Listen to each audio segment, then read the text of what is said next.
The Spying, le film que nous critiquons aujourd'hui, un film de Carol Morley avec Maisie Williams, Florence Pugh, et même, on a même, devinez qui? On a comment elle s'appelle? Morphy Clark, dans un petit rôle. On l'a critiqué hier dans un mode. La fois qu'on a critiqué Maisie Williams, je suis même pas sûre que j'ai déjà critiqué les nouveaux mutants sur la chaîne, je l'ai vu pour faire un avis vite fait. C'est bien, sans plus. Florence Pugh, elle a eu mon film préféré, Midsommar, voilà. Mais sinon, à part ça, bah. Voilà. C'était surtout pour Florence Pugh que ça m'intéressait. Film disponible sur Shadows VOD et Amazon Prime Video. Commençons la critique, tout de suite, commençons la critique maintenant avec le jeu d'acteur, avec Florence Pugh, qui déçoit pas du tout. Je pense qu'on peut le dire, hein, Florence Pugh. Bon, ok, on sent que c'est un de ses premiers rôles. Elle a pas jamais la splendeur midsommardesque qu'elle a eu dans ce film. Mais on peut dire que c'est un rôle sympathique. Après Maisie Williams, ça va. Claire, net. J'ai pas vu beaucoup de rôles d'elle. J'ai pas vu beaucoup de rôles d'elle plutôt. Mais pas j'ai pas vu. J'ai pas vu beaucoup de rôles. Et là, je dirais que c'est dans ceux que j'ai vu. Je crois que je l'ai vu 3 fois. Pas dans Game of Thrones, non. Ah bah, je pense que c'est son meilleur rôle.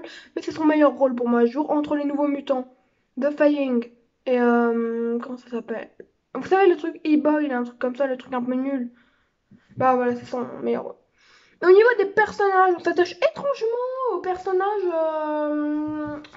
de Flying, alors qu'en fait, vous savez, c'est ce genre de personnage un peu, vous savez, un peu drame. Je sais pas, j'ai jamais trop vu ce genre de série, j'ai juste vu vite fait, mais j'ai la référence un peu. En gros, vous savez, c'est ce genre de série, en gros, vous savez, série adolescente avec, vous savez, le collège, là, vous savez, avec toutes les histoires qui vont avec, sauf que bref.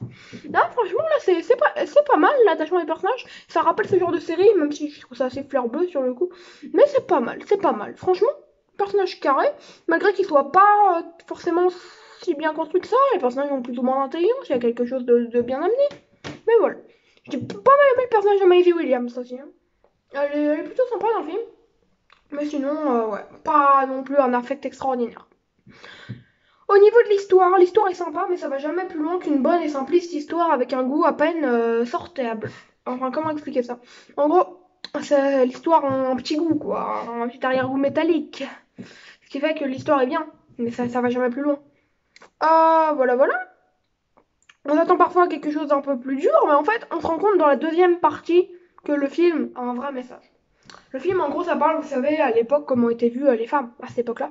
Comment c'était vu en 1969, où c'était pas du tout pareil qu'aujourd'hui, où l'école était beaucoup plus stricte, et pourtant, il y avait eu des évolutions depuis. Mais il y a eu des évolutions en 1969. Et pourtant, bah, c'était plus ou moins pire qu'aujourd'hui, je pense. Voilà, ce qui faisait que bah, dans le film, c'est plus ou moins bien amené. Il y a tous ces évanouissements, puis hôpital psychiatrique, tout ça. C'est bien amené, c'est bien amené.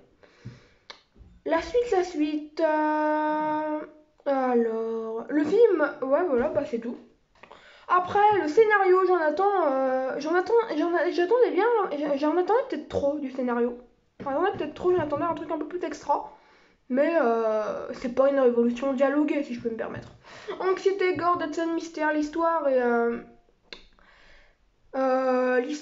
enfin l'horreur plutôt, et dans justement le message, quand même, qui explique qu'à l'époque, bah, c'était un peu une horreur, quoi. Tout ça, on a les relations interpersonnelles aussi, qui sont parfois assez, pas horrifiques, mais voilà. On ressent que les relations entre les personnages sont parfois très conflictuelles, on ressent que c'est pas... On ressent la fin aussi, la fin était pas trop mal, même si c'est classique. Photographie, la photo a une teinte douce. La photo, voilà, comme ces petites séries dont je vous parlais, j'ai pas trop d'exemples, mais je sais que ça existait. Pas mal dans les années 2000 peut-être, 1990-2000. Je veux pas dire de conneries. Voilà, voilà. Franchement, c'est simple et naturel, comme le film en fait. Il y a l'impression que ce film c'est simple, c'est naturel. C'est tout, pas besoin de plus. C'est très bien fait. Ah oui, et j'ai failli ne pas en parler, mais les chorégraphies du film, meilleur point du film, non mais c'est sûr.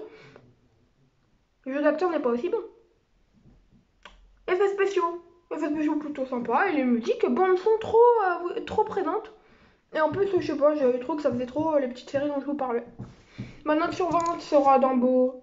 Franchement, les chorégraphies, Florence Pugh et Maisie Williams sont pas mal remonté la note. On va dire que le jeu d'acteur et, le sous-texte et la chorégraphie, ça remonte un peu.